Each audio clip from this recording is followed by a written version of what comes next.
Bienvenidos al curso de Derecho Tributario. El tema de hoy es la relación jurídica tributaria. En clases anteriores ya hemos visto lo que son los tributos, ya hemos visto la rama del derecho y hoy nos toca adicionarle el concepto relación para que en su conjunto diga relación jurídica tributaria. Cuando hablamos solo del concepto relación, el diccionario de la Real Academia Española establece que es el hecho que hace que se vincule una persona con otra persona. Y este hecho se podría decir que es una relación de amistad, una relación de cariño, una relación de amor o inclusive una relación comercial. Entonces, si lo vemos desde el punto de vista ya tributario, la relación jurídica tributaria también se da dentro de dos personas. Pero la definición, de acuerdo a la normativa, al Código Tributario, que los exhorto a que lo investiguen y busquen la base legal, cuál es el artículo, establece que es el vínculo jurídico que se da entre la Superintendencia de Administración Tributaria y el contribuyente para que se dé el hecho de dar o pagar impuestos, siempre y cuando esté establecido el hecho generador tipificado en la ley o en el presupuesto de la ley, para que se dé dicha relación jurídica. Continuamos con la relación jurídica tributaria. En la relación jurídica tributaria participan dos personas, el sujeto activo y el sujeto pasivo. Cuando nos referimos al sujeto activo, el Código Tributario establece que es el Estado o cualquier institución del Estado acreedora del tributo. Y cuando nos referimos al sujeto pasivo, nos estamos refiriendo al contribuyente, a la persona individual o jurídica que está obligada a contribuir al presupuesto del Estado para que éste pueda cumplir con sus fines. Pero para que se dé el vínculo o la relación entre el sujeto activo y el sujeto pasivo se debe dar el hecho generador. El hecho generador, según el Código Tributario, establece que es el presupuesto establecido en la ley que le va a dar vida a la generación del tributo. Cuando nos referimos a hechos generadores, podemos decir qué hecho generador le da vida a un tributo. Por ejemplo, para que nazca el impuesto al valor agregado IVA, se debe dar una compra y una venta. Este es el hecho generador. Para que nazca el ISR o el impuesto sobre la renta, se debe de dar un ingreso bruto o una ganancia. Tributos. ¿Qué es un tributo? El Código Tributario establece que es toda prestación en dinero que el contribuyente está obligado a proporcionar al Estado. Sujeto pasivo. En el sujeto pasivo tenemos a dos personas o a dos sujetos, llamados contribuyente y responsable. El Código Tributario establece que contribuyente es toda aquella persona individual o jurídica que está obligado a cumplir con los tributos, siempre y cuando se active el hecho generador tipificado en la ley. Y por otro lado tenemos al responsable. El responsable establece el Código Tributario que sin necesidad de ser contribuyente tiene la obligación de cumplir con los impuestos. Simple y sencillamente, por ejemplo, por ser representante de otra persona. Por ejemplo, los padres de familia que son representantes de los hijos menores de edad. Los representantes legales de las personas jurídicas. Los síndicos de quiebra que son los representantes ante los acreedores de una sociedad. Elementos de la relación jurídica tributaria. Número 1 tenemos el elemento personal. Número 2 el hecho generador. Y número 3 el objeto del impuesto. Cuando hablamos del elemento personal nos estamos refiriendo al sujeto activo y al sujeto pasivo. El hecho generador nos estamos refiriendo a la actividad económica, que puede ser una compra, una venta o tener una ganancia, tener activos que van a ser el generador de un impuesto. Entonces tenemos el objetivo del impuesto, que sería, el objetivo es que se pague el impuesto al valor agregado IVA. 2, que se pague el impuesto sobre la renta. 3, que se pague el impuesto de solidaridad. 4, por ejemplo, que se pague el impuesto del timbre. Vamos a dar un ejemplo. Si el sujeto pasivo realiza una compra con otro sujeto pasivo, entonces se da la figura de compra-venta. Aquí se está activando el hecho generador para que exista un vínculo dentro del marco fiscal con el sujeto activo. Y este vínculo activa que se genere el pago del impuesto, el IVA en este caso. El cuarto elemento de la relación jurídica tributaria es la base imponible. Este es el valor de la transacción o del hecho económico o del hecho generador. A la hora de realizar una compra-venta, ese es el valor que se va a considerar como base imponible. Si tenemos una ganancia, este va a ser el valor que se va a considerar como base imponible. Y lo cuantitativo es el resultado de multiplicar la tarifa del impuesto respectivo, que puede ser el 12% del IVA, el 25% del ISR o el 1% del impuesto de solidaridad.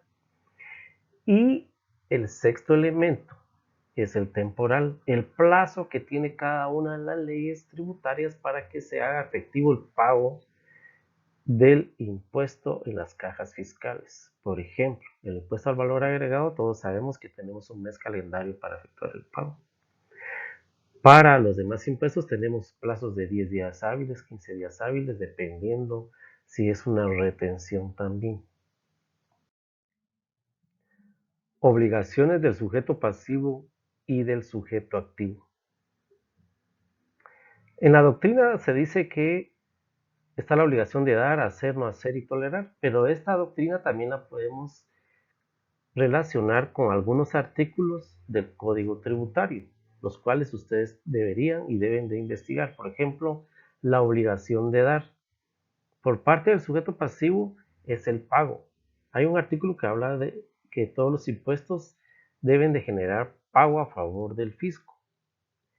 Ahora, por parte del sujeto activo también se da la forma de pago. El sujeto activo, o sea, la Superintendencia de Administración Tributaria, está obligada a pagarle al contribuyente los pagos en exceso de algún impuesto, las devoluciones de crédito fiscal a la cual tienen derecho los exportadores, la obligación de hacer. Los contribuyentes también están obligados a cumplir con las obligaciones formales, por ejemplo, que establece el Código Tributario. ¿En qué artículo están?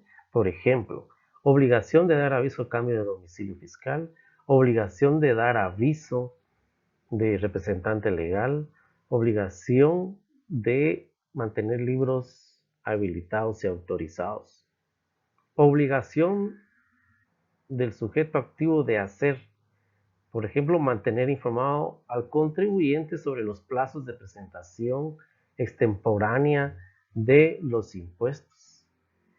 Obligación de informar y hacer nuevos formularios electrónicos o de papel para que se cumpla fácilmente las obligaciones tributarias. No hacer. Obligación del sujeto pasivo de no hacer. Por ejemplo, no dejar de presentar sus declaraciones, inclusive si no ha tenido movimiento. Debe de presentar, no puede, sino que debe de presentar declaraciones con valor cero. No hacer doble contabilidad. No presentar declaraciones con datos falsos. De igual forma, el sujeto activo también, por ejemplo, no debe de hacer de que se incumpla con los principios constitucionales, por ejemplo, de doble tributación, de respetar la capacidad de pago, tolerar. La obligación de tolerar de parte del sujeto pasivo es que debe de cumplir con todas las obligaciones tributarias de dar, sustantivas, y las formales. Tolerar si en cierto momento hay un incremento en la tasa impositiva autorizado por el legislativo por medio de un decreto.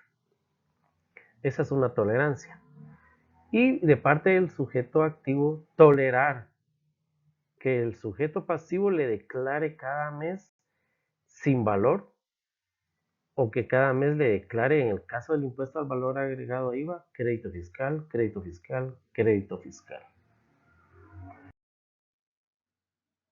¿Cómo se determina la base imponible del impuesto a pagar a la administración tributaria o la declaración a presentar a la administración tributaria. Como recordamos, aquí participa el sujeto activo, el sujeto pasivo, y para la determinación del impuesto, ambos en forma mixta pueden participar coordinadamente para determinar el impuesto a pagar. Hablemos del sujeto pasivo. El sujeto pasivo, en forma voluntaria, prepara sus declaraciones sin necesidad de ser requerido por la administración tributaria en forma directa, pero sí está obligado de acuerdo a las leyes tributarias. Pero en forma voluntaria, en el plazo que establece cada una de las leyes tributarias para presentar las declaraciones que son juradas, las prepara, realiza sus cálculos aritméticos, cierra el mes o el trimestre o el semestre o el año a que corresponda la declaración que vaya a presentar y determina su base imponible y su impuesto. Y libremente declara bajo juramento la base imponible y el impuesto a pagar. Por otro lado, el sujeto activo, la Superintendencia de Administración Tributaria, por medio de un auditor fiscal, puede llegar con el contribuyente a realizar una auditoría fiscal para verificar que las declaraciones ya presentadas son razonables dentro del marco contable, fiscal principalmente. Entonces, la administración tributaria, por medio del auditor fiscal, le notifica al contribuyente un requerimiento de la documentación que necesita para que se haga la auditoría y procede a hacer la auditoría. En el transcurso de la auditoría, ambos, tanto el sujeto pasivo como el sujeto activo, o sea, contador general y el auditor fiscal, en forma coordinada pueden realizar la auditoría y determinar la base imponible y el impuesto a pagar, y a eso se le llama cálculo en forma mixta. Ahora, ¿cómo van a determinar la base imponible? Para esto, el Código Tributario también establece que el auditor puede utilizar sobre una base cierta su procedimiento. ¿Qué es hacer una auditoría sobre base cierta? ¿Y qué es hacer una auditoría sobre base presunta? Tenemos que para hacer una auditoría sobre base cierta, como dijimos anteriormente, el auditor fiscal ya le hizo el requerimiento al contribuyente. ¿Y qué le requiere para hacer una auditoría? ¿Qué dicen las normas internacionales de auditoría? ¿Qué se requiere para hacer una auditoría sobre base cierta? Número 1. El auditor fiscal pediría las declaraciones juradas de los impuestos declarados en ese periodo o el impuesto específico al que le va a ir a hacer auditoría el auditor fiscal. Número 2. Los estados financieros de ese periodo. Número 3. Los libros de contabilidad principales. Número 4. Los libros auxiliares de contabilidad. Y número 5. Los documentos contables, tanto los emitidos como los recibidos. Documentos contables emitidos tenemos la factura, facturas especiales, notas de débito, notas de crédito, notas de abono, etc. Cheques, voucher, conciliaciones bancarias, integraciones, y también debe tener la documentación que recibió de sus proveedores y acreedores, que relativamente son los mismos. Facturas, notas de crédito, notas de débito, etc. Entonces, con base a esto, el auditor ya puede venir y realizar su auditoría con base cierta, porque se supone que estos fueron los documentos que sirvieron de base para preparar las declaraciones ya presentadas. Si en el desarrollo de la auditoría el auditor determina que hay una o varias declaraciones de X impuestos no proporcionadas por el contribuyente y el contribuyente no las presentó para verificar, el auditor fiscal debe hacerle un segundo requerimiento. Pero aquí no le va a dar un plazo de 3 días. En el segundo requerimiento le va a dar un plazo de 10 días, establece el Código Tributario, donde le requiere la documentación y las declaraciones que no le presentó en su momento al auditor.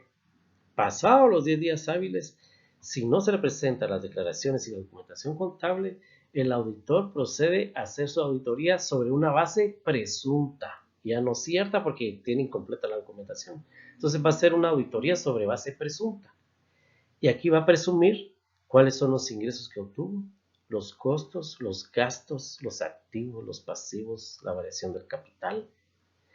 ¿Y cómo lo va a hacer? Número uno, se va a basar a la información de periodos anteriores del mismo contribuyente, a declaraciones ya presentadas por el mismo contribuyente, a los libros de contabilidad de periodos anteriores, ya sean estos mensuales, trimestrales o anuales, pero esa va a ser su información básica para trabajar su base presunta.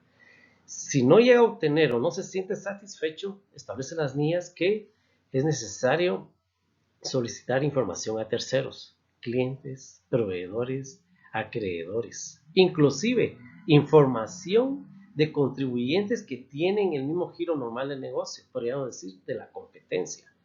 El auditor fiscal tiene la facultad para poder pedir información a terceros y él darse una idea de el movimiento o el giro de este negocio siempre y cuando cumpla con las mismas características, pero empezando que esté en el mismo sector. ¿Correcto? Entonces aquí tenemos base cierta y base presunta.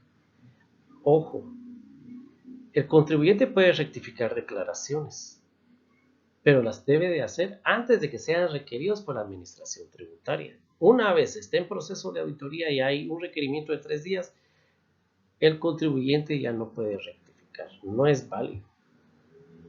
¿Correcto? Todo esto lo establece el Código Tributario. Entonces, en resumen, el sujeto pasivo puede determinar su base imponible y su impuesto a declarar en forma voluntaria sin ser requerido. Y por parte del sujeto activo o la Superintendencia de Administración Tributaria se determina la base imponible, el impuesto a declarar, sobre una base cierta y sobre una base presunta, y la cual también se trabaja en forma conjunta, tanto el contribuyente como la administración tributaria, para determinar la base imponible y el impuesto a declarar.